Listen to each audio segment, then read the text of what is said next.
Salut, bienvenue dans cette nouvelle vidéo où je vais te parler aujourd'hui de peur, comment dépasser sa peur pour être plus libre et plus serein au jour le jour. La première chose dont je voulais te parler, c'est le fait d'utiliser le temps à ton avantage. En fait, plus tu vas mettre de temps à faire les choses, plus tu vas mettre de temps entre le moment où tu penses à agir et le moment où tu vas agir, bien plus les scénarios négatifs vont être présents, plus tu vas avoir des pensées négatives et plus ça va être difficile pour toi de passer à l'action. Donc la première clé pour dépasser sa peur, c'est vraiment de mettre le moins de temps possible pour agir. Je te donne un exemple. Admettons que tu dois appeler un prospect, tu dois accomplir un résultat, tu dois atteindre un résultat. Eh bien, si tu attends avant d'appeler ton prospect ou ton collaborateur ou ton supérieur, eh bien, plus tu vas avoir de pression à le faire. Donc, il ne faut pas se jeter à l'eau sans être préparé, il faut se préparer au maximum, mais ensuite il faut vraiment le faire le plus rapidement possible, exécuter, et c'est ça qui va te permettre d'avoir une dynamique, d'avoir confiance et de faire le maximum en fait. Donc ça c'est quelque chose que je vais faire quand, admettons je vais parler à un inconnu, à quelqu'un que je ne connais pas, je ne vais pas mettre de temps entre le moment où je vais décider de le faire, le moment où j'y pense et le moment où je le fais. Je vais vraiment le faire le plus rapidement possible. Et c'est soit je vais le faire de suite, soit je ne vais pas le faire, je décide de suite pour ne pas être dans l'hésitation et me mettre la pression, augmenter les scénarios négatifs, augmenter les pensées négatives. Donc ça c'est la première chose que tu peux faire, c'est aller plus vite, faire les choses plus vite. La deuxième chose dont je vais te parler, c'est le fait de s'exposer progressivement à ta peur. Si on prend une personne qui a la phobie des serpents, la première chose que cette personne pourrait faire, ce serait d'imaginer des serpents. Ça, ce serait le premier niveau pour qu'elle ait une certaine tolérance à sa peur. Et ensuite, on progresserait dans les différents niveaux. Le niveau suivant, ce serait par exemple de regarder des photos de serpents ou des vidéos.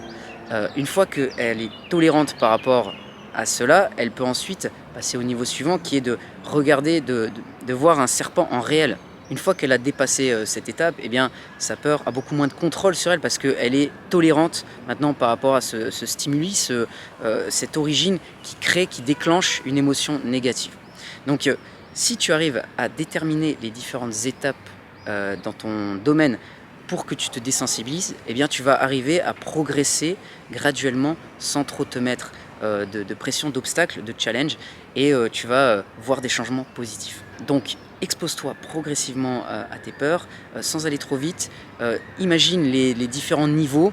Bien sûr à un moment voilà, tu auras les commissions dans le filet, quoi. Ça va être dur, tu vas avoir peur, mais plus tu vas le faire, plus tu vas te désensibiliser. Ensuite, la troisième étape que tu peux utiliser, c'est de voir positivement ta peur. En fait, la peur, c'est une fonction vitale. C'est comme le sommeil, c'est comme avoir faim. C'est un signal qui te montre qu'il faut faire quelque chose pour que tu puisses, entre guillemets, survivre. Si tu prends, par exemple, la peur du regard des gens. La peur du regard des gens, c'est quelque chose qui est fait pour nous protéger. Le but, c'est, à l'origine, si tu remontes à l'origine, à la préhistoire, le but c'est de te protéger des autres, dans le sens où si tu fais quelque chose qui est contraire à ce que veut la tribu, eh bien tu vas être éloigné, tu vas être isolé, et donc tes chances de survie vont vraiment diminuer parce que tu ne peux pas survivre tout seul à cette époque. Donc le but de la peur aujourd'hui, c'est de nous protéger encore une fois, mais elle est souvent disproportionnée parce que ce qui se passe est bien loin de ce qu'on imagine.